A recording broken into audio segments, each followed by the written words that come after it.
The message came at midnight. Pick all five or don't show up. 5 luxury items: an apartment, a brand new car, a diamond necklace, a designer handbag, and a honeymoon package worth more than my annual salary. I stared at the text, my phone screen lighting up my face in the dark. She wasn't joking. And I wasn't surprised. Backstory setup. Establish the relationship. People used to say my sister and I were inseparable. We grew up in the same cramped apartment, shared the same hand-me-downs, and promised each other we'd always have each other's back. When I got my first job, she was the first person I spoiled. Birthdays, rent money, tuition fees. She never asked twice, because she never needed to. But over the years, I noticed the gratitude fade. It became expectation, then entitlement. And somewhere along the way, I stopped being her sister. I became her personal bank. Discovery of betrayal. The wedding planning was already a circus. She was marrying into money, real money. And suddenly her tone with me shifted. Polite when she wanted something, dismissive when she didn't. I tried to ignore it. Family, I told myself. Until the gift list arrived. It was formatted like a business invoice, price tags neatly typed beside each item. At the bottom, a polite "choose one." I chose the cheapest, the handbag. 10% of my yearly savings. Still too much, but manageable. Her reply was instant. Pick all 5 or don't show up. It wasn't just greed, it was a threat. She knew I'd never miss her wedding. She thought she had me trapped. She didn't know me at all.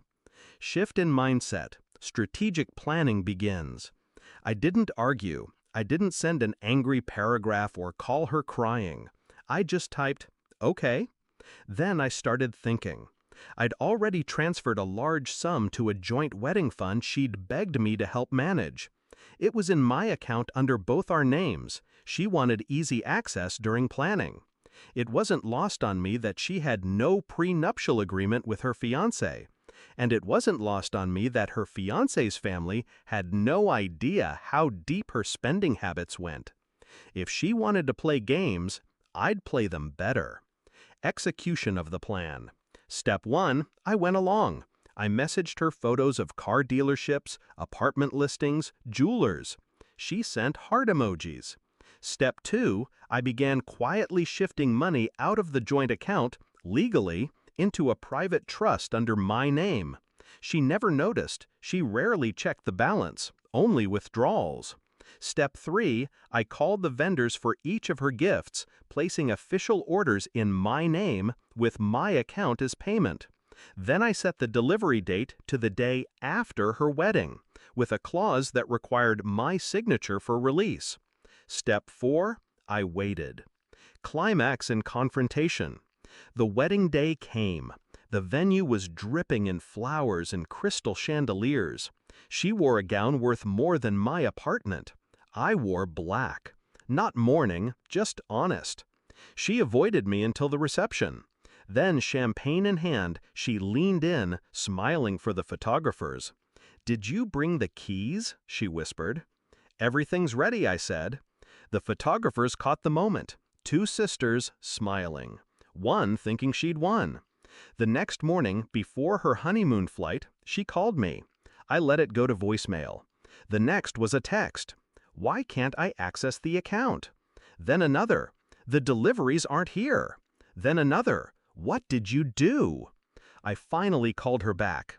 "You told me to pick all 5, I said, my voice calm. "I did, but you forgot the other part. You told me not to show up if I didn't. I showed up, so technically, I owe you nothing." She started screaming, accusing me of theft. I reminded her the account was in my name. Every transaction, every receipt, mine. Then I hung up. Resolution and emotional release.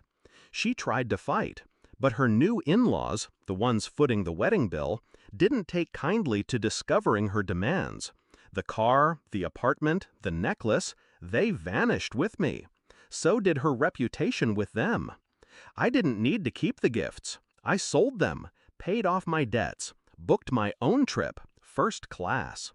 Some people think revenge is loud, public scenes, shouting matches, smashed plates. They're wrong. The best revenge is silent. It walks away with everything you were supposed to lose.